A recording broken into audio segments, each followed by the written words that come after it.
জাতীয় সংসদ নির্বাচনকে সামনে রেখে ভোটের মাঠে থাকবে 1 লাখ সেনা সদস্য এবং বিভিন্ন বাহিনীর মোট 9 লাখ সদস্য মোতায়েন করা হবে বলে নিশ্চিত করেছেন স্বরাষ্ট্র উপদেষ্টা জাহাঙ্গীর আলম চৌধুরী।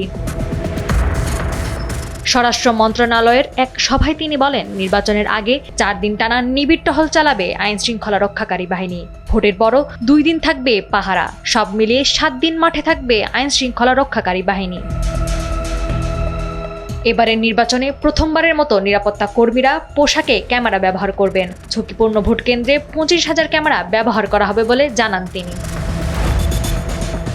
এবং নির্বাচনে ড্রোন ব্যবহারের সিদ্ধান্ত নিয়েছে সরকার। এতে 418টি ড্রোন ব্যবহার করা হবে। দুর্গম কেন্দ্রে ব্যালট সহ অন্যান্য নির্বাচনী সামগ্রী এবং নির্বাচনের দায়িত্বে নিয়োজিত কর্মকর্তা ও কর্মচারীদের পরিবহনে বাংলাদেশ বিমান বাহিনীর হেলিকপ্টার ব্যবহার করা হবে। নির্বাচনকে বাধা দিতে যারা প্রতিবন্ধকতা তৈরি করবে তাদের গ্রেফতার করার নির্দেশনা দেওয়া হয়েছে। নিরাপত্তার ক্ষেত্রে সরকার কোনো ত্রুটি রাখবে না বলে জানান স্বরাষ্ট্র উপদেষ্টা জাহাঙ্গীর আলম চৌধুরী। নাওয়ার সালসাবিল দুর্দানা, সময়ের আলো।